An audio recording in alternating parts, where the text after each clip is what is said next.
Hello बच्चों, पिछला video जो मैंने अपलोड किया था 11th क्लास के लिए, उसमें हमने चैप्टर शुरू किया था यूनिट एंड डायमेंशन, जिसमें आपने केवल अभी तक इतना ही देखा था उसमें कि भाई चैप्टर हम क्यों पढ़ने जा रहे हैं।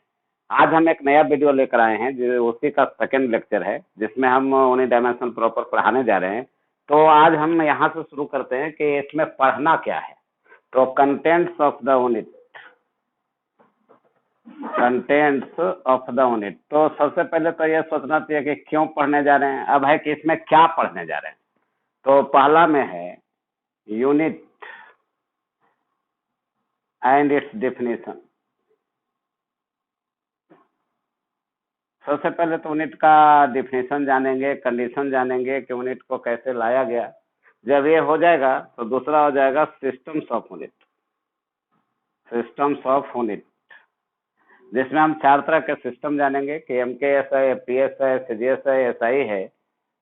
जब इतना नॉलेज हो जाएगा तो तीसरा में हम आएंगे प्रॉपर्टीज ऑफ एसआई यूनिट, जो कि बहुत इंपॉर्टेंट होंगे। तो प्रॉपर्टीज ऑफ एसआई यूनिट, उसके बाद जब प्रॉपर्टीज हो जाएगा तो हम कन्वेंशन ऑफ एसआई यूनिट पढ़ेंगे। तो नेक्स्ट हो जाएगा कन्वेंशन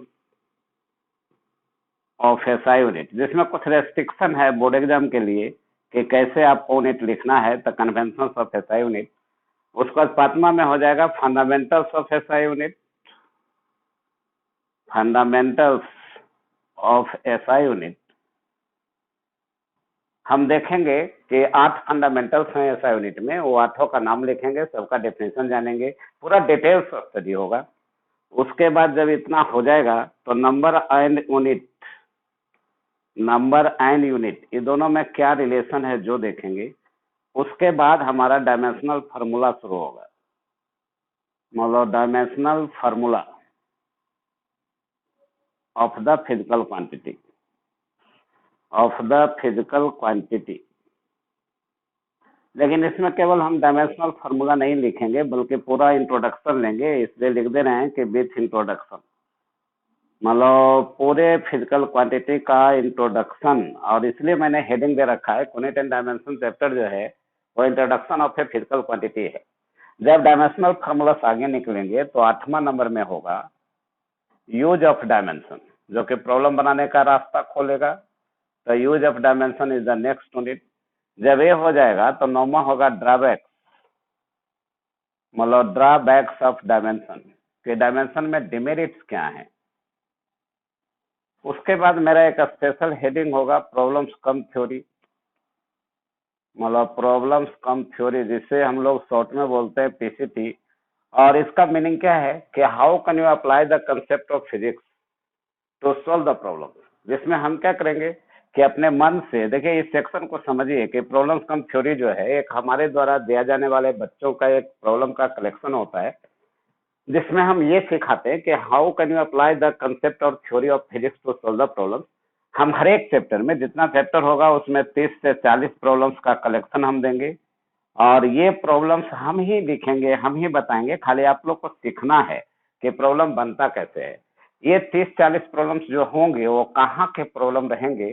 तो इसमें है हमारा आईटी प्रॉब्लम्स रहेंगे जो अभी तक पूछे गए, उस पर नजर होगी। हमारा जेई मेन का प्रॉब्लम होगा, मतलब आईटी मतलब जेई एडवांस हो गया, और ये जेई मेन का प्रॉब्लम रहेंगे। उसके बाद हमारा तीसरा होगा नीट का प्रॉब्लम रहेंगे, मतलब नीट प्रॉब्लम्स। उसके बाद स्टेट्स प्रॉब्लम भी रहेंगे, मतलब डिफरेंट स्टेट का जो प्रॉब्लम होता है ना, इंडिविजुअल जो कंपटीशन पहले होते थे, अभी भी वेस्ट बंगाल चल रहा है, उड़ीसा चल रहा है, तो ये सब का जो है ना state engineering and medical, state engineering problems खाली लिखे, मेडिकल तो सब नीट में ही हो गया।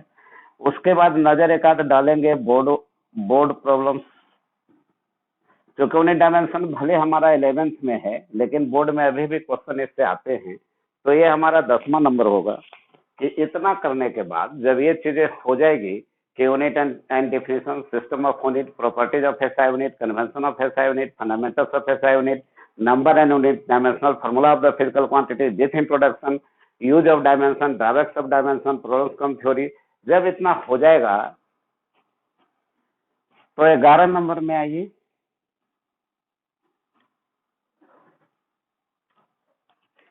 11 नंबर में हम लोग क्या करेंगे ना कि असाइनमेंट ऑफ द यूनिट, मतलब असाइनमेंट वर्क जो कि आप लोग के लिए दिया जाएगा, पीडीएफ फॉर्म में डाउनलोड भी कर सकते हैं इसको हमारे साइट से, या हमारा जो सोर्स है उससे आप कर सकते हैं।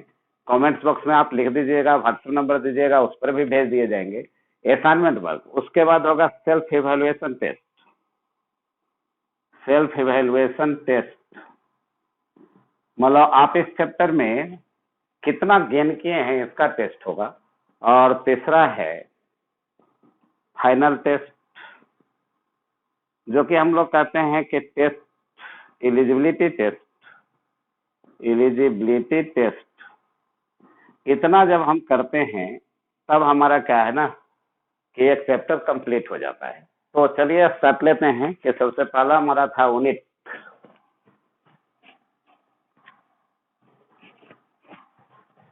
सबसे पहला अब ये जो इतना कंटेंट्स है उसको हमको क्लियर करना है, तो कंटेंट्स क्लियर करने में आगे बढ़िए। और सबसे पहला हेडिंग था unit.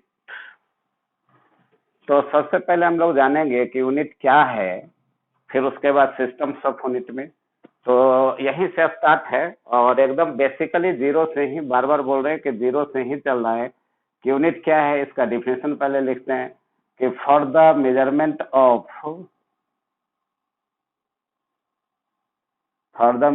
Of any physical quantity,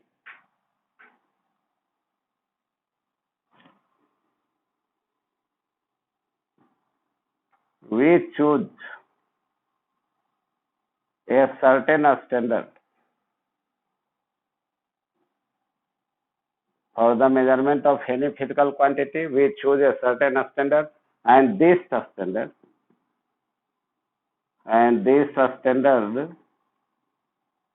is known as unit. देखिए यूनिट का डेफिनेशन लिखा गया है कि for the measurement of any physical quantity we choose a certain standard and this standard is known as unit. लेकिन last video में मैंने ये भी समझाया था कि क्रॉस क्वेश्चन होते रहना चाहिए, जहां भी एक शब्द समझ में नहीं आए उस पर क्रॉस क्वेश्चन होना चाहिए। और यहाँ पर क्या है कि एक टर्म है फिजिकल क्वांटिटी, तो पहले फिजिकल क्वांटिटी को हमको समझना चाहिए। उसके बाद देखा we choose a certain standard, इस पर तो क्रॉस क्वेश्चन होंगे कि how you can choose the certain standard, किसने फैसला किया, किस रूप में किया, क्यों किया, रीजन क्या था। अब लेंथ के लिए मैंने मीटर चुना है, मास के लिए किलोग्राम चुना है, टाइम के लिए सेकंड चुना, क्यों चुना, क्या रीजन उसके रहे, ये सब समझना है। तो सबसे पहले इसमें आता है physical quantity.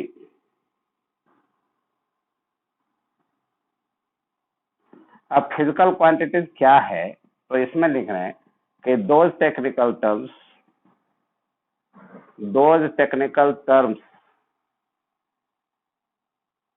used to express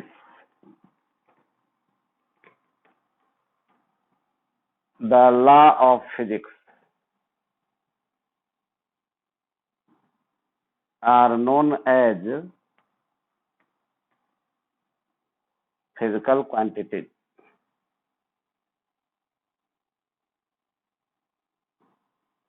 जब भी कोई आप लॉ पढ़ते हैं तो उसमें कुछ टेक्निकल टर्म्स आ जाता है और वही टेक्निकल टर्म्स जो है ना वो फिजिकल क्वांटिटीज कहलाते हैं। जैसे एग्जांपल दे रहे हैं, according to second law of Newton,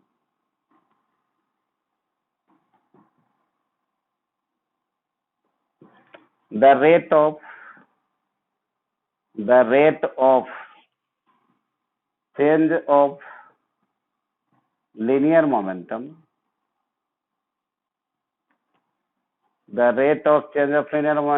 is directly proportional to the implied force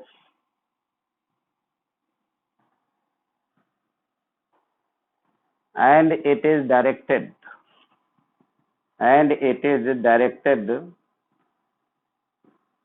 along the direction of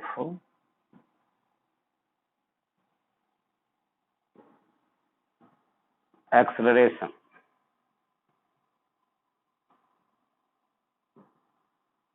देखो बच्चों, कहीं किताब में जब हम पढ़ते हैं, मान लिया सेकेंड लॉ ऑफ न्यूटन हम पढ़ रहे थे, तो हमको लिखा हुआ था कि the rate of change of linear momentum is directly proportional to the implied force and it is directed along the direction of acceleration. अब हमको इसमें से फिजिकल क्वांटिटी को चुनना है कि कौन कौन सा फिजिकल क्वांटिटी है, जिसके बारे में मैंने लिखा है कि एक टेक्निकल टर्म्स है जो कि किसी लॉ को एक्सप्रेस करने में इस्तेमाल होता है। तो देखिए लिखा हुआ the rate of change of linear momentum, तो लीनियर मोमेंटम एक टेक्निकल टर्म हो गया, तो this is known as physical quantity, is directly proportional to the implied force, so force is the next physical quantity and it is directed along the direction of acceleration, so acceleration is the next physical quantity। तो physical quantity क्या है कि किसी भी law को express करने में जो टेक्निकल टर्म्स है, अब जैसे यहाँ लिनियर मोमेंटम, फोर्स और एक्लेशन, ये सब हमारा टेक्निकल टर्म्स है और यही हमारा फिजिकल क्वांटिटी कहलाता है। दूसरा हमारा है सर्टेन स्टैंडर्ड। तो सर्टेन स्टैंडर्ड के बारे में भी जानना चाहिए कि आपने बोला कि किसी भी फिजिकल क्वांटिटी का मेजरमेंट अगर करना है तो एक सर्टेन स्टैंडर्ड हमको चुनना पड़ता है, लेकिन किसको स्टैंडर्ड चुने, इसके लिए अगला हेडिंग हम दे रहे हैं characteristic of a standard. Characteristics of a standard, जिसको भी स्टैंडर्ड हम चुनने जा रहे हैं उसमें क्या क्या कैरेक्टरिस्टिक है ये साइंस तय कर दिया है, और तभी आप किसी का यूनिट ले सकते हैं, किसी भी फिजिकल क्वांटिटी के यूनिट के रूप में उसको एक्सप्रेस कर सकते हैं। तो हमने लिखा है कि कैरेक्टरिस्टिक ऑफ ए स्टैंडर्ड, जिसमें पहला है, फर्स्ट में है कि इट शुड बी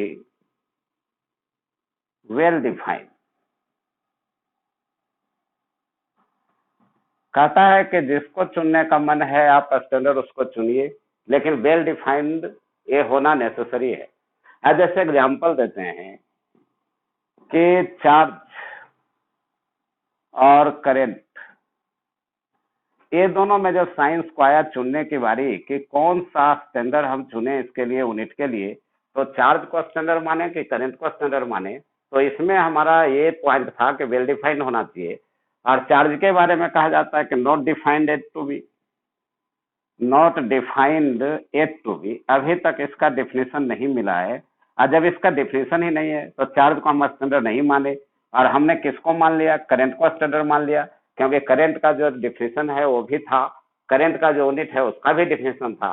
इसलिए ये बात का ध्यान रखना है कि जो भी स्टैंडर्ड हम चुनने जा रहे हैं वो मस्ट भी वेल डिफाइंड होना चाहिए। दूसरा पॉइंट है it is internationally accepted, it is internationally accepted. देखिए जो फिजिक्स आप इंडिया के किसी रूम में बैठकर पढ़ रहे हैं वही जर्मनी, फ्रांस, इटली, अमेरिका सब पढ़ रहा है, फिर भी हमसे वो आगे है, क्योंकि हम लोग ध्यानपूर्वक नहीं पढ़ते। तो आप कम से कम कंसेप्ट जब चल रहा हो तो एकदम क्लियरेंस चाहिए, ट्रांसपेरेंट एकदम नॉलेज चाहिए। तो हमने लिखा है कैरेक्टरिस्टिक ऑफ स्टैंडर्ड में दूसरा पॉइंट इंटरनेशनली एक्सेप्टेड।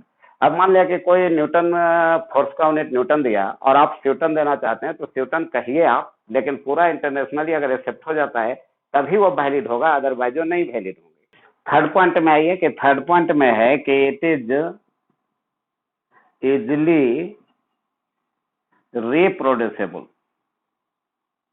देखिए अच्छा पॉइंट है कि साइंस है, साइंस उसी चीज पर केवल विश्वास करता है जिसको आप दोबारा रिप्रोड्यूस कर सके। अब कोई भी ऐसा काम नहीं होता है जो कि मान लिया आपने बोल दिया तो साइंस उसको एक्सेप्ट कर लेगा, जब तक कि उसको दोबारा तिबारा करके न दिखाएं। जैसे तमिलनाडु का एक लड़का जो है उसने बोला कि जड़ी बूटी से हम पेट्रोल बनाते हैं, उसने करके दिखा भी दिया वहां के मुख्यमंत्री को। जब इंटरनेशनल समिट में वो गया इसी मुद्दा को लेकर तो वहां पर कर नहीं पाया। तो जब तक सारे साइंटिस्ट के सामने आप उस प्रयोग को दोहरा कर नहीं देते हैं, सेम रिजल्ट ला नहीं देते हैं, जब तक साइंस उसको मानेगा नहीं। इसलिए थर्ड पॉइंट बहुत इंपॉर्टेंट पॉइंट है कि इजिली रिप्रोड्यूसेबल है। चौथा पॉइंट में हमारा है कि it is of suitable size. देखिए साइंस जो है वो ह्यूमन बीइंग के लिए होता है, और ह्यूमन बीइंग में इस बात का ध्यान रखा जाता है कि कोई भी ऐसा आप मेजरमेंट ना ले लें जो सुटेबल साइज का ना हो। अब जैसे मीटर है, मीटर का हमने जो लेंथ लिया है कि इतना बड़ा मीटर है, वो क्यों इतना ही बड़ा है, क्योंकि इस पॉइंट को ध्यान में रखकर किया गया है तो सुटेबल साइज होना चाहिए। अब मान लिया कि आप बड़ा सा ले लेंगे तो मेजरमेंट में तकलीफ होने लगेगी। तो ये चौथा पॉइंट हमारा था। पांचवा पॉइंट जो कि हम लिख दे रहे हैं इधर, पांचवा पॉइंट में है कि remain unaffected by change in pressure and temperature, मतलब प्रेशर एंड टेम्परेचर। तो चलो बच्चों, ये 5 पॉइंट हमारा है जिसको फिर से एक बार दोहरा दें कि अगर कोई स्टैंडर्ड आप चुनने जा रहे हैं, जैसे लेंथ का आप नया यूनिट देना चाह रहे हैं, मास का नया यूनिट देना चाह रहे हैं, तो ये 5 पॉइंट आप में वैलिड होना चाहिए, अदरवाइज रिजेक्ट हो जाएगा। जिसमें पहला है कि वेल डिफाइंड होना चाहिए, जिसको भी आप यूनिट ले रहे हैं, जिसको भी आप स्टैंडर्ड चुनने जा रहे हैं, उसका वेल डिफिनेशन होना चाहिए। दूसरा है कि इंटरनेशनली एक्सेप्टेड होना चाहिए, पूरा हमारा साइंस पूरे विश्व में एक ही होता है, इसलिए इंटरनेशनली एक्सेप्टेड इज नेसेसरी। तीसरा हमारा है कि इजिली रिप्रोड्यूसिबल होना चाहिए, साइंस है, बेसिक फैक्ट है साइंस का कि दोबारा करके आपको दिखाना होगा। चौथा में हमारा है कि सुटेबल साइज का होना चाहिए, और पांचवा है कि प्रेशर टेम्परेचर का कोई प्रभाव उस पर नहीं पड़ना चाहिए। ये नहीं है कि गर्मी आ गया तो 1 मीटर 101 सेंटीमीटर के बराबर हो जाए, जाड़ा हो गया तो 99 सेंटीमीटर हो जाए, ऐसा नहीं होना चाहिए। तो यूनिट का डिफिनीशन क्या है, उसमें जो दो टर्म आए थे, एक फिजिकल क्वांटिटी और एक स्टैंडर्ड जो टर्म आए थे, वो दोनों को भी क्लियर कर दिए। अब इतना करने के बाद आता है सिस्टम्स ऑफ यूनिट, कि कितने सिस्टम्स हैं। तो सिस्टम्स ऑफ यूनिट, जिसमें हम पहले 3 लेकर चलेंगे कि लेंथ, मास और टाइम। देखिए, सबसे पहला सिस्टम जो साइंस में आया था वो हमारा एफपीएस था। एफपीएस में लेंथ के लिए जो कहा गया था वो फुट कहा गया था, तो लेंथ के लिए हो गया फुट, जिसको हम लोग एफटी से दिखाते हैं। मास के लिए पाउंड था, जिसको हम लोग एलबी से दिखाते हैं, और टाइम के लिए सेकंड था, जिसको हम लोग एफ से दिखाते हैं। लगभग 200 साल तक ये एफपीएस सिस्टम रहा, लेकिन जब आगे रिसर्च हुआ तो सबको वेल डिफाइन जब करने का कोशिश किया गया तो फुट, पाउंड, सेकंड ऐसो का वेल डिफिनेशन नहीं थे, इसलिए सिस्टम को रिजेक्ट किया गया। लेकिन यहाँ सीखने लायक क्या था, तो कम से कम एक चीज सीखने लायक था कि 1 पाउंड बराबर जो होता है वो 456 ग्राम होता है। ये कम से कम एक डाटा रखने लायक था। तो इस सिस्टम को रिजेक्ट किए गए, लेकिन रिजेक्ट हम किसी को कब करते हैं, जब एक नया सिस्टम का पहले खोज कर लेते हैं और उससे बेहतरीन लाने का कोशिश करते हैं, तभी हमारा एक नया सिस्टम होता है। तो इसको रिजेक्ट करने के बाद 200 साल चलने के बाद इसको रिजेक्ट किया गया और एक नया सिस्टम आ गया, एमकेएसए। देखिए, एमकेएसए जो सिस्टम था उसमें हमारा लेंथ के लिए जो लिखा गया वो मीटर लिखा गया, तो लेंथ के लिए मीटर, मास के लिए किलोग्राम किए गए, और टाइम के लिए सेकंड किया गया, और एक चौथा भी दिया गया था जो कि करंट के लिए था, जिसको हम लोग एम्पियर कहे। तो यहाँ पर एक चौथा इधर लिख देते हैं कि एम्पियर भी एक किया गया। मीटर का सिंबॉलिक रिप्रेजेंटेशन एम दिए गए, केजी दिया गया इसका, और सेकंड का यहाँ एससी दिया गया, और एम्पियर का कैपिटल ए दिए गए। देखिए, जब नया सिस्टम हम लाए थे तो इस उम्मीद से लाए थे कि अगर एफपीएस सिस्टम 200 साल तक चला है तो ये कम से कम 500 साल तक चलना चाहिए था। लेकिन इसमें डिमेरिट इतना ज्यादा होने लगा कि 11 साल में ही रिजेक्ट हो गए। तो ये चला 200 साल तक, 200 ईयर्स तक ये रहा। इसको सुधार करने के लिए कोई भी आदमी सुधार करता है तो बेटर की मतलब अपेक्षा करता है। तो इसमें हमने लाया एमकेएस जरूर, लेकिन 11 साल में ही रिजेक्ट हो गया। कारण हम बता रहे हैं क्या। सबसे पहले तो इस स्पेलिंग को लेकर कि ये मीटर का जो स्पेलिंग है उस पर ही विवाद हो गया कि अगर कोई बच्चा मान लिया वोल्टमीटर लिखे हुए है, तो वोल्टमीटर जब लिखे हुए हैं तो इसको हम एक इंस्ट्रूमेंट समझे वोल्टमीटर, कि वोल्ट गुने मीटर समझे। तो इसमें एक विवाद हुआ, तो इस सिस्टम ने सुधारा, इस सिस्टम ने इसको कट किया और मीटर का स्पेलिंग जो है नया दिया, METRE। इतना से भी काम हो जाता, लेकिन आगे देखिए, किलोग्राम सही था, सेकंड के लिए SC दिए गए, एम्पियर के लिए दिए गए, लेकिन इससे जब पूछा गया कि फोर्स का यूनिट क्या होगा, तो यहीं पर से कंफ्यूजन शुरू हुआ कि मास का यूनिट किलोग्राम था और इस सिस्टम में फोर्स का भी यूनिट किलोग्राम ही था। देखिए, डिमेरिट से यहाँ से उत्पन्न हुआ कि अगर फोर्स का यूनिट कोई बोले कि क्या था, तो ये हमारा केजी ही बोलता था, जिसको बाद में फिर सुधारा गया। शुरू में तो बोल दिया कि फोर्स का यूनिट किलोग्राम होंगे, लेकिन बाद में इसको सुधार कर किया गया केजी वेट। ये बाद में आए और कहा गया कि 1 केजी वेट जो होता है, 1 केजी वेट जो होते हैं वो 9.8 न्यूटन के बराबर होते हैं। देखिए, ये सब सुधार हो रहे थे। तो सिस्टम में जब बहुत सुधार होने लगा तो साइंस ने इससे मुक्ति पाना चाहा कि नहीं, इसको रिजेक्ट करके एक नया सिस्टम लाएंगे। और नया सिस्टम जो हमारा आया, देखिए अब तीसरा नंबर में जा रहे हैं कि नया सिस्टम फिर एक उम्मीद के साथ आया कि इससे बेटर होगा। तो थर्ड में आइए, थर्ड में एक नया सिस्टम आया जो कि सीजीएस आया, और इसमें लेंथ के लिए सेंटीमीटर, मास के लिए ग्राम, टाइम के लिए सेकंड, सिंबॉलिक रिप्रेजेंटेशन इसका सीएम किया गया। इसका केवल जी, जीएम मत कीजिएगा कभी, केवल जी इसका, और सेकंड के लिए यहाँ एस वापस हो गया। गौर से देखिए, यहाँ सेकंड के लिए एस ही था, लेकिन यहाँ वापस हुआ एस। अब ये सिस्टम चलने लगा, लेकिन ये सिस्टम माइक्रो लेवल का था। तो साइंस को फिर चिंता हुई कि बहुत बड़ा जब डाटा को रहता है तो उसको एक्सप्रेस करने के लिए ये सिस्टम सेटिस्फाइड नहीं हो रहा था या वैलिड उतना नहीं हो रहा था, तो इसको रिजेक्ट करके एक नया सिस्टम लाया गया 1960 के दशक में। देखिए अब हम पहुंच गए 1960 के दशक में। 1960 में जो है एक नया सिस्टम आया, एसआई। एसआई सिस्टम में लेंथ के लिए मीटर कहा गया, मास के लिए किलोग्राम हो गया, टाइम के लिए सेकंड हो गए। इसमें एस दिए गए, इसमें केजी दिया गया और इसमें मीटर दिया गया। और यही आजकल इंटरनेशनल सिस्टम है और इसी को हम लोग अभी तक रखे हुए हैं। और ये बहुत खास सिस्टम है जिसमें डिमेरिट भी नजर नहीं आ रहे हैं। इसलिए साइंस अभी जितना भी चल रहा है सब एसआई सिस्टम पर चल रहा है। तो बच्चों, मैंने 4 सिस्टम बताया कि पीएस सिस्टम हो गया, एमके सिस्टम हो गया, सीजीएस सिस्टम हो गया और एसआई सिस्टम हो गया। लेकिन हमने लास्ट वीडियो में ये भी समझाया था कि जब टीचर 15 मिनट पढ़ा दे तो उसको रोकने के लिए कहना चाहिए और उनसे पूछना चाहिए कि सर इतना जो आपने 15 मिनट पढ़ाया है, इसमें से अगर कोई क्वेश्चन आया है अगर अभी तक मेडिकल में, जेईई मेन में, आईटी एडवांस में, तो आप चर्चा में जरूर लाइए। क्योंकि ऑन द ट्रैक आप रहना चाहते हैं तो इस बात को ध्यान में रखना पड़ेगा कि कोई क्वेश्चन अगर आया है तो उसको देना है। तो देखिए 2 क्वेश्चन एम्स ने पूछा था। एम्स के कंपटीशन में 2 क्वेश्चन आए थे जिसकी हम चर्चा कर रहे हैं कि 2 क्वेश्चन वो था क्या। तो पहला क्वेश्चन ले रहे हैं, मतलब प्रॉब्लम फर्स्ट, कि SI unit is closely related to, आज 4 चॉइस दिए गए थे। पहला था एमकेएस, दूसरा था एफपीएस, तीसरा था एसआई, सॉरी एसआई नहीं, सीजीएस, और चौथा था ऑल। ये 4 चॉइस दिए गए कि एसआई यूनिट इज, एक क्वेश्चन जो है ना एम्स का क्वेश्चन है प्रीवियस ईयर का, तो एकदम क्वेश्चन डायरेक्ट पूछे गए थे, 85 के दशक में आए थे, काफी पुराना है। तो SI unit is closely related to. अब बच्चा को देखिए क्या करता है कि जब इस क्वेश्चन को बनाने जाता है तो सोचता है कि देखो एसआई यूनिट में हमारा क्या था, लेंथ के लिए मीटर था, मास के लिए किलोग्राम था, टाइम के लिए सेकंड था। एमकेएस में भी क्या था, मीटर था, किलोग्राम सेकंड था। तो लगता है कि एमकेएस के क्लोजली रिलेटेड है।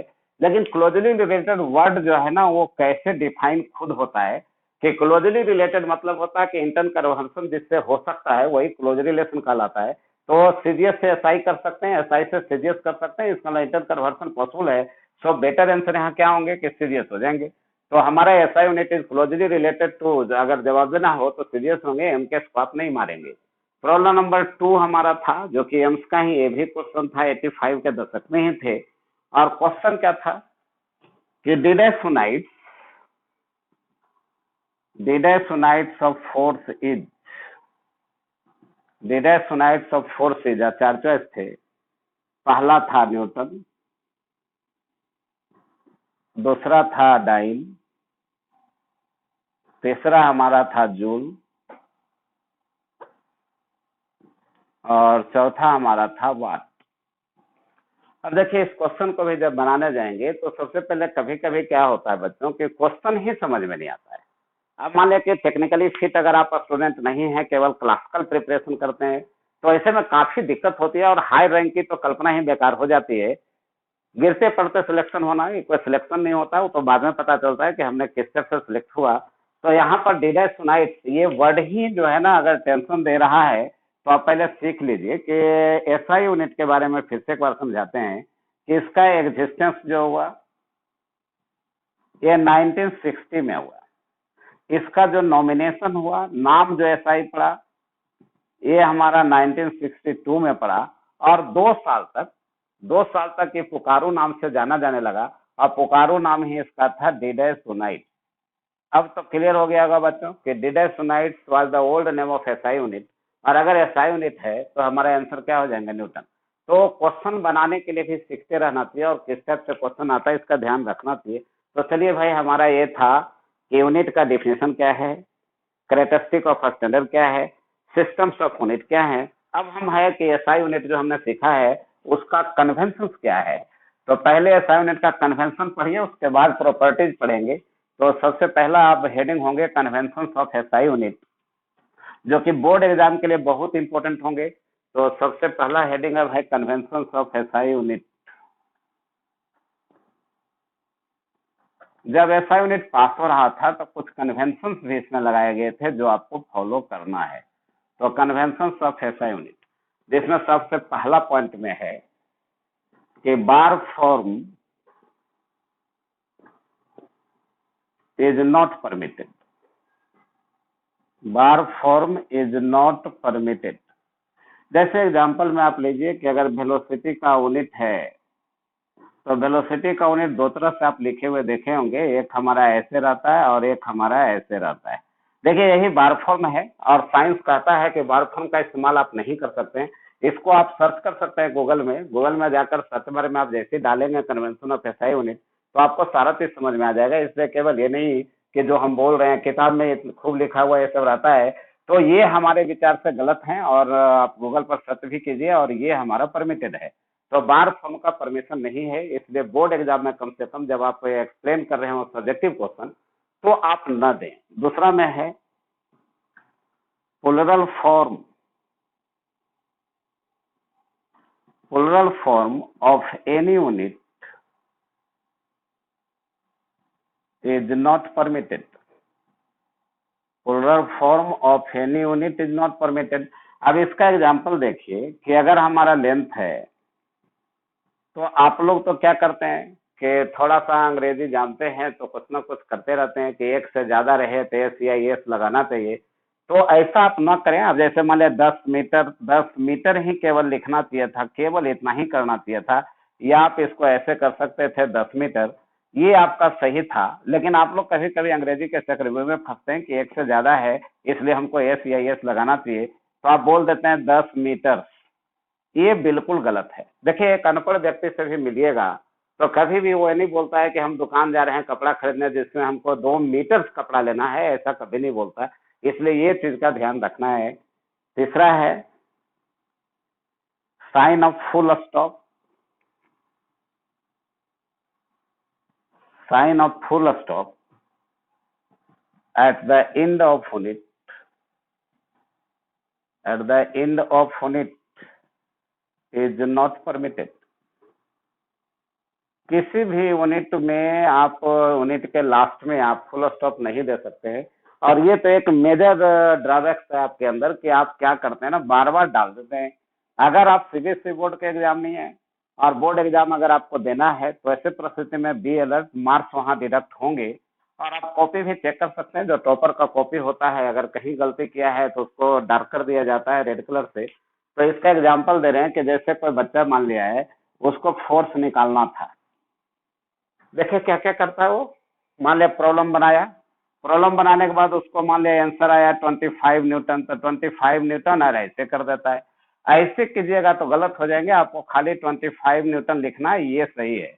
तो आप फुल स्टॉप कभी ना दें, किसी कीमत पर ना दें। चौथा में आइए, must maintain, must maintain the gap between number and unit. Number और यूनिट के बीच में आपको गैप रखना बहुत जरूरी है। अब जैसे एग्जांपल है कि मान लिया हमने वहां लिखा था फोर्स बराबर 25 न्यूटन, तो ऐसे सटा के आप न लिखें, जब भी लिखिए तो 25 अलग, न्यूटन अलग। तो इसमें आप जनरली गलती नहीं करते हैं, क्योंकि ये आदत मैंने बच्चों में नहीं देखा है, थोड़ा स्पष्ट लिखता है और अलग अलग लिखता है। ये हमारा चौथा था। पांचवा में आइए, write the initial name, write the initial letter, write the initial letter as a small letter for those units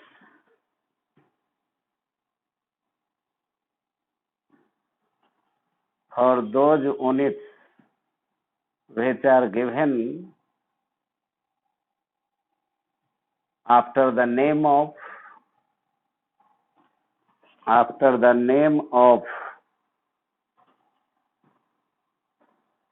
our scientists। देखिए, इसको बोर्ड एग्जाम के लिए तो फॉलो जरूर कीजिए। लिखा हुआ है कि जब किसी साइंटिस्ट के नाम पर अगर यूनिट दिया जा रहा है तो उसका पहला लेटर आपका स्मॉल लिखाएगा। अगर आप कैपिटल लिखते हैं तो मार्क्स डिडक्ट होंगे। जैसे एग्जाम्पल देखिए, मान लिया कि हमको फोर्स निकालना था, तो किसी ने 25 न्यूटन ऐसे लिखा, ये सही था। अगर 25 न्यूटन ऐसे लिखता है तो ये गलत है। अगर 25 न्यूटन ऐसे लिखता है तो भी गलत है। मतलब इसको समझिए आप कि अगर कोई पूछ देता है कि what is the unit of force, अगर ऐसे क्वेश्चन रहता है कि what is the unit of force, SI unit of force ऐसे लिखा था, what is the SI unit of force, अगर ऐसे लिखा हुआ कहीं क्वेश्चन था और इसका अगर आंसर आप देते हैं तो सीधे लिखना न्यूटन। देखिए, ऐसे न्यूटन लिखना है, ये सही हो जाएगा। कहता है कि अगर आपको एकदम डायरेक्ट क्वेश्चन पूछा गया है तो अगर किसी साइंटिस्ट के नाम पर अगर यूनिट देना है तो उसका पहला लेटर आप स्मॉल लिखिएगा, क्योंकि कैपिटल लिख दीजिएगा तो उनका नाम हो जाएगा। यानी जब उनके नाम की चर्चा करनी हो तो एन हमारा कैपिटल हो जाएगा, जब यूनिट की चर्चा करनी हो तो स्मॉल से लिखना होता है। अब यहाँ न्यूमेरिकल बनाने में क्या करना है कि न्यूमेरिकल बनाने में क्या है कि यहाँ पर मैंने क्यों काट दिया कि गलत है, क्योंकि ये रूल है कि अगर कोई डिजिट है, डिजिट के बाद साइंटिस्ट के नाम का यूनिट है तो फुल फॉर्म में वो लिखा ही नहीं जाता है, यानी इसको फुल फॉर्म में आप नहीं लिख सकते हैं, इसलिए ये कट गया। तो वहाँ सिंबॉलिक फॉर्म ही केवल रहते हैं। तो इतना बच्चों याद रखना है कि हमारा, फिर से एक बार दोहराएं कि यूनिट क्या है, स्टैंडर्ड कैरेक्टरिस्टिक ऑफ स्टैंडर्ड क्या है, सिस्टम ऑफ यूनिट क्या है, हमारा एसआई यूनिट का कन्वेंशन क्या है। अब आइए कि प्रॉपर्टीज ऑफ एसआई यूनिट, कि एसआई यूनिट जो हमने सिलेक्ट किया है कि अभी तक हमारा साइंस में यही चल रहा है, तो ऐसा क्यों हो रहा है, इसके प्रॉपर्टीज क्या है, और यहाँ से एकदम विशेष ध्यान रखिएगा क्योंकि प्रॉब्लम की दुनिया में यहाँ से प्रवेश भी होता है। तो हमारा हो गया properties of SI unit. Properties of SI unit में सबसे पहला है कि it is a rational system of unit. It is a rational system of unit. देखिए, प्रॉपर्टी को आप समझेंगे तो क्या होगा ना कि आपका प्रॉब्लम बनाना आसान हो जाएगा और शुरू से ही अलर्ट रहना है। सबसे पहला पॉइंट मैंने डाला है कि it is a rational system of unit, और मैंने बोला है कि अगर समझ में नहीं आए तो पूछना है। यहाँ हमने खुद अंडरलाइन किया है कि रेशनल सिस्टम क्या है। तो रेशनल सिस्टम की खासियत है कि एक बार अगर फोर्स के लिए यूनिट दे दिया साइंटिस्ट ने कि न्यूटन होगा, तो ये जो है ना ऑल टाइप्स के लिए हो जाएंगे, यानी कि फोर्स का फार्मूला भले बदल जाए लेकिन क्या है ना कि वो यूनिट नहीं बदलेंगे। अब मान लिया ग्रेविटेशनल फोर्स का पोल दिया तब भी हमको न्यूटन बोलना है, हमको विस्कस फोर्स का पोल दिया तब भी न्यूटन बोलना है, इलेक्ट्रोस्टैटिक फोर्स का पोल दिया तब भी न्यूटन बोलना है, सेंट्रीपिटल फोर्स का पोल दिया तब भी न्यूटन बोलना है। यानी कि रेशनल सिस्टम यही कहता है कि एक बार जिसका यूनिट मैंने फिक्स कर दिया है कि फोर्स का न्यूटन होता है, तो जितने टाइप के फोर्स हैं सबका न्यूटन ही होगा।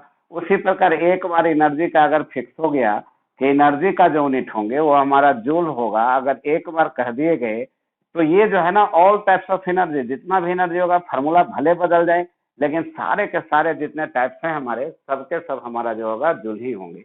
तो ये हमारा है रेशनल सिस्टम ऑफ यूनिट। दूसरा है कि it is a coherent system of unit. It is a coherent system of unit. देखिए, मेरा सेकंड है कि कोहेरेंट सिस्टम ऑफ यूनिट। अब कोहेरेंट सिस्टम क्या है इसको समझना पड़ेगा।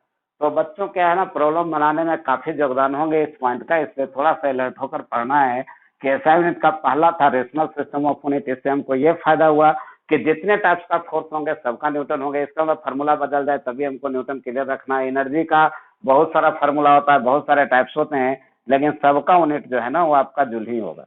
अब कोहेरेंट सिस्टम ऑफ यूनिट का मतलब क्या होता है कि third type of unit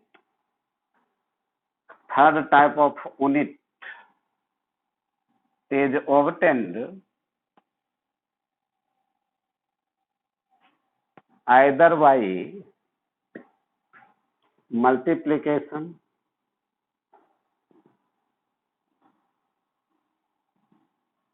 or division of 2 or more than 2 units। देखिए तो बहुत बेहतरीन पॉइंट है साइंस के लिए कि it is a coherent system of unit. कहता है कि अगर आपको 2 यूनिट मालूम है या तीसरा यूनिट अगर लाना है तो दोनों को या तो मल्टीप्लाई कर दीजिए या तो डिवाइड कर दीजिए, आपको तीसरा यूनिट मिल जाएगा।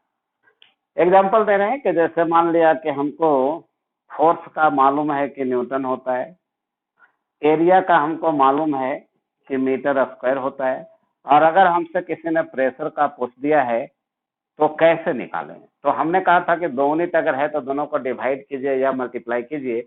अभी देखिए दोनों को डिवाइड कर देंगे तो हो जाएगा न्यूटन बाई मीटर स्क्वायर, और इसको न्यूटन पर मीटर स्क्वायर बोलेंगे, और ये यूनिट जो है ना वो प्रेशर का हो जाएगा। तो 2 यूनिट अगर मालूम हो, तीसरा लाना है तो गुना या भाग कीजिए, तीसरा मिल जाएगा। इसके लिए एक टेक्निकल अप्रोच भी यहाँ है कि टेक्निकल अप्रोच है कि इससे कंक्लूजन क्या निकला कि अगर कोई प्रॉब्लम बनाने जा रहे हैं तो इस कंसेप्ट का इस्तेमाल आप कर सकते हैं। टेक्निकल अप्रोच में है प्रोबेबल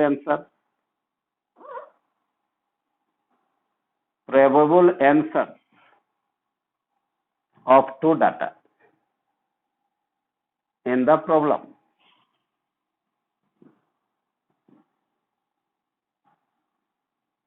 कोई प्रॉब्लम अगर हम पढ़ रहे हैं और उसमें केवल 2 ही डाटा दिया हुआ है तो इस कंसेप्ट का इस्तेमाल करके विदाउट एक्स्ट्रा नॉलेज उस प्रॉब्लम को हम बना सकते हैं।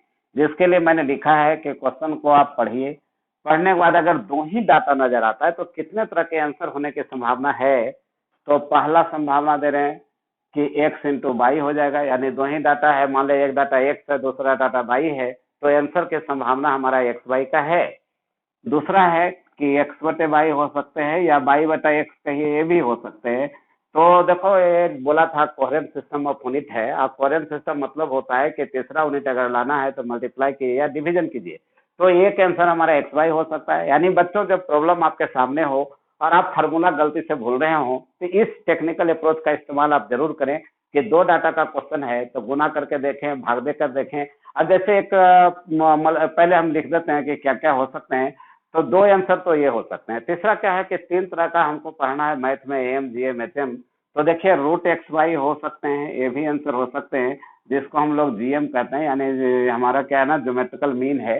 उसके बाद चौथा में है कि एक्स प्लस वाई बटे 2 हो सकते हैं, यानी ये हमारा अरिथमेटिक मीन है। और चौथा 5वां में हमारा क्या है कि 2x वाई बटा एक्स प्लस वाई भी आंसर हो सकते हैं, और ये हमारा हार्मोनिक मीन है। तो याद रखना है कि अगर कोई क्वेश्चन में 2 ही डाटा है तो वहां जो होने की संभावना आंसर्स हैं, जो प्रोबेबल आंसर हैं, जो टेक्निकली फिट स्टूडेंट के लिए है कि इतना पर आप प्रयास कीजिए तो आपको आंसर आने की संभावना है। अब इसको लेकर कुछ प्रॉब्लम्स डालते हैं कि कहाँ कहाँ पर ऐसा हो सकता है।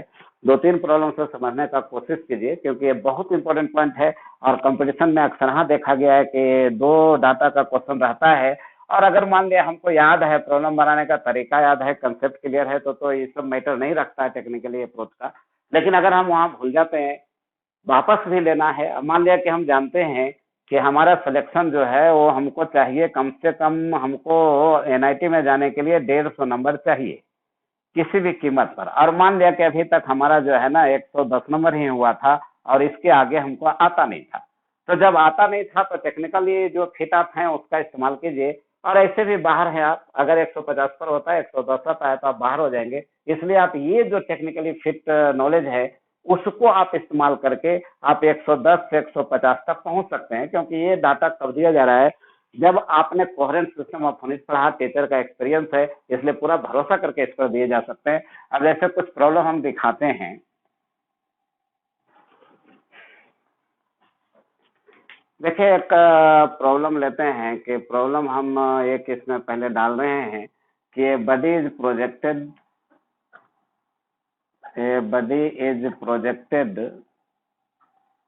in such a way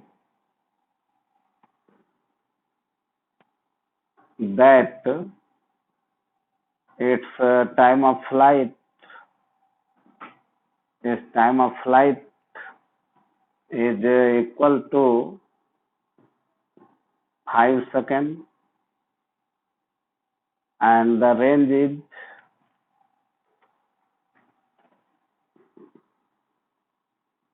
20 metre.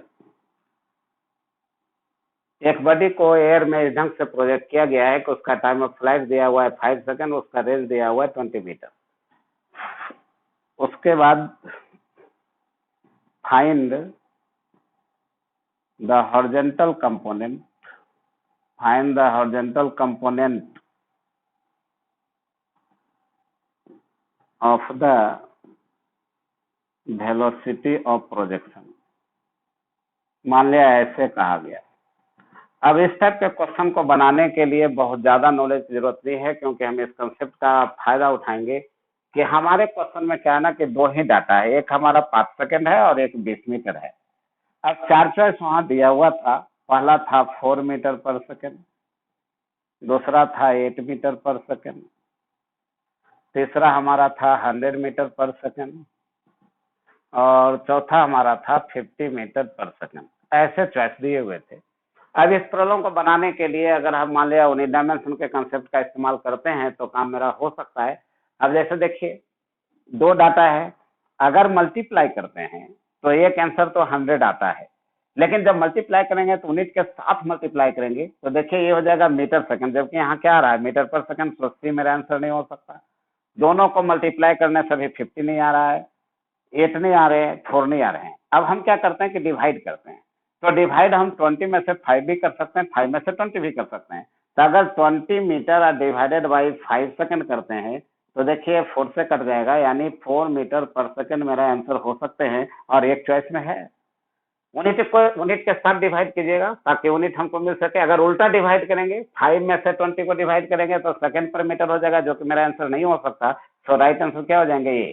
तो बच्चों इसको बढ़िया समझना है कि अगर 2 ही डाटा का क्वेश्चन है और उस परिस्थिति में हमको जो है ना, अगर हमको नहीं नॉलेज है और उसके बावजूद भी हम अगर बनाना चाहते हैं तो इस कंसेप्ट का फायदा उठाकर आप बना सकते हैं।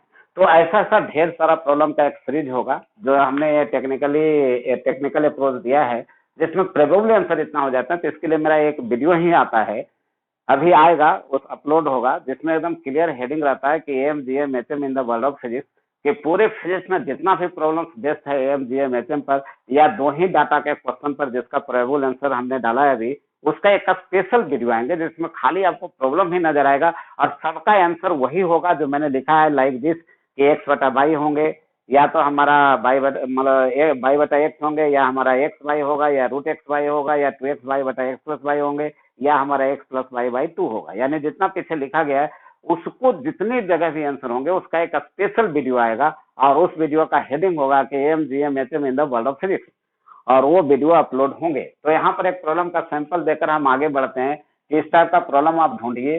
कम से कम देखिए होमवर्क तो कुछ ना कुछ होते रहना चाहिए।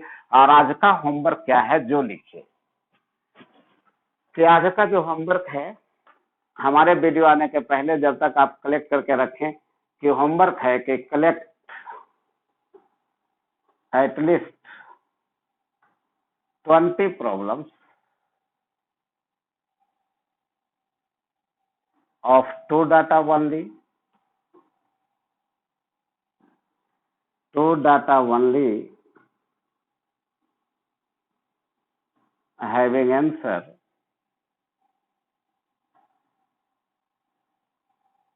in the form of AM, GM and HM। ये आपका एक टास्क है। एम का मतलब आप समझ चुके होंगे, पीछे हम लिख चुके हैं, तो ये आपका होमवर्क हो गया। आइए तीसरा प्रॉपर्टी देखें। एसआई यूनिट का पहला प्रॉपर्टी था कि it is a rational system of unit, दूसरा प्रॉपर्टी था it is a coherent system of unit. तीसरा प्रॉपर्टी में आइए कि it can be express in matrix system, it can be expressed in matrix system.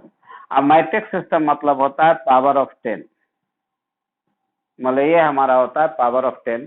अब power of 10 क्या है, इसको समझने के लिए हम हेडिंग ही दे दें पावर ऑफ 10। मतलब अगला हेडिंग ही हो जाएगा पावर ऑफ 10।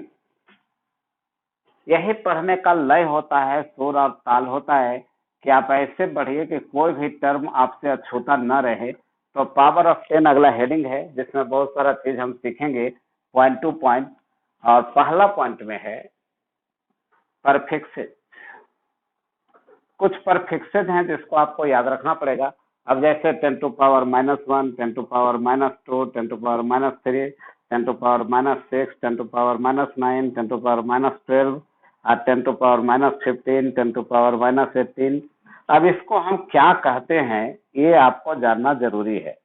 अब ये देखिए हो गया डेसी, सेंटी, मिली, माइक्रो, नैनो, पिको, फेमटो और एटो।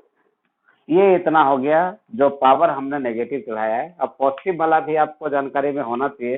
तो ये हो गया 10 to power 1, 10 to power 2, 10 to power 3, 10 to power 6, 10 to power 9, 10 to power 12, 10 to power 15 और 10 टू पावर 18। अब ये जब हम करने जाएंगे, देखिए इसको याद रखना बहुत जरूरी है कि परफेक्शन को आप याद रखिए कि 10 टू पावर -1 मतलब देसी, 10 टू पावर -2 मतलब सेंटी, 10 टू पावर -3 मतलब माइक्रो, और खास करके 10 टू मिली और 10 टू पावर 6 माइक्रो और आपका 10 टू पावर -9 नैनो, ये दोनों तो बहुत इंपॉर्टेंट है। यहाँ तक आप क्लियर रखिए कि इसका इस्तेमाल बहुत ज्यादा होगा आपको जब ट्वेल्थ में जाएंगे। तो ये सब तीनों टर्म का काफी इस्तेमाल होता है। इधर आइए, ये हो गया deca, hecto, kilo, mega, giga, tera, peta और AXA.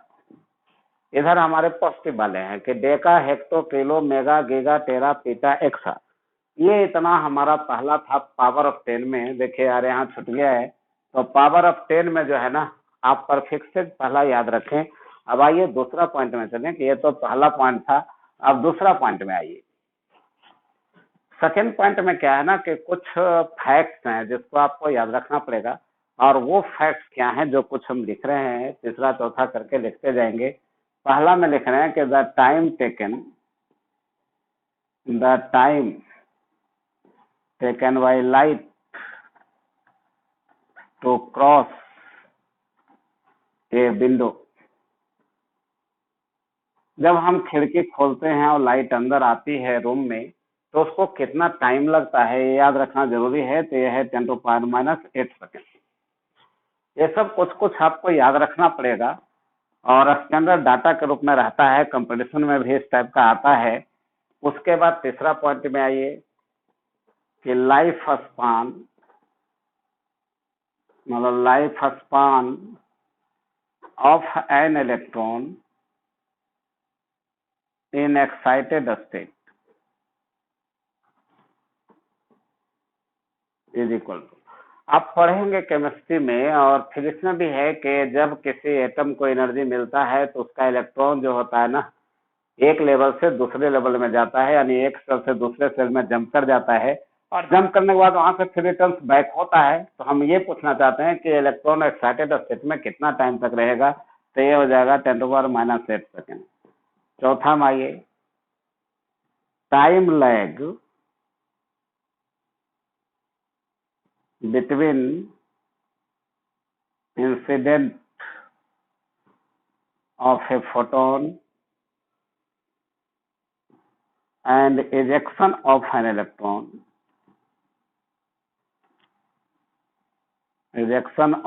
an electron from a metallic surface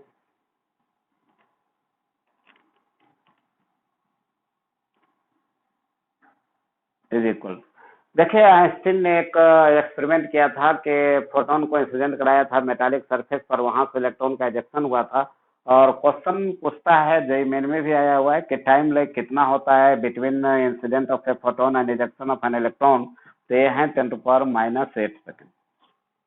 पांचवा में है कि the lowest temperature the lowest temperature maintained in laboratory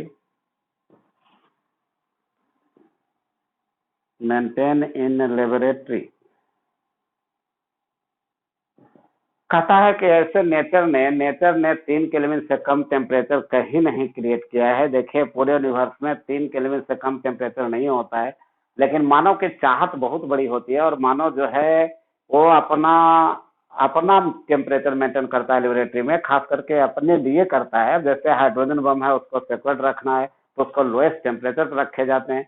तो लोएस्ट टेम्परेचर जो मेंटेन्ड है वो 10⁻⁸ केल्विन है। यानी कि किसी देश ने अगर ये घोषणा कर दिया कि हमने लोएस्ट टेम्परेचर मेंटेन कर लिया अपने लेबोरेटरी में 10⁻⁸ केल्विन, इसका मतलब आप समझ जाएं कि उसके पास हाइड्रोजन बम जरूर है। तो इस टाइप का जो कुछ डाटा है ना, देखिए जितना भी हम पहला वीडियो से ही बोल रहे हैं कि जितनी भी बातें यहाँ लिखी जाती है वो किसी न किसी कंपटीशन में आया हुआ होता है। तो बच्चों इस सब पॉइंट को ना एकदम क्लियर याद रखना होगा। अब ईटीसी कर देते हैं कि बहुत ज्यादा इसमें नहीं। अब आप ऐसे आप सोचेंगे कि mass of elephant, NCERT book को आप देखेंगे तो बहुत सारा डाटा दिया हुआ, मास ऑफ इलेक्ट्रॉन है, मास ऑफ प्रोटॉन है, तो वो सब हमारा आते रहेगा। तो ये हमारा 3 तरह का प्रॉपर्टीज थे एसआई यूनिट का, और तीनों प्रॉपर्टीज को हमको क्लियर रखना है। और इतना करने के बाद हम अगला वीडियो में समझाएंगे। नेक्स्ट वीडियो जो मेरा आएगा वो इस लेक्चर के बाद आएंगे। तो आज इस वीडियो में, इस लेक्चर में इतना ही। उम्मीद करें कि आपको अच्छा लग रहा होगा और आप सीख रहे होंगे। धन्यवाद बच्चों।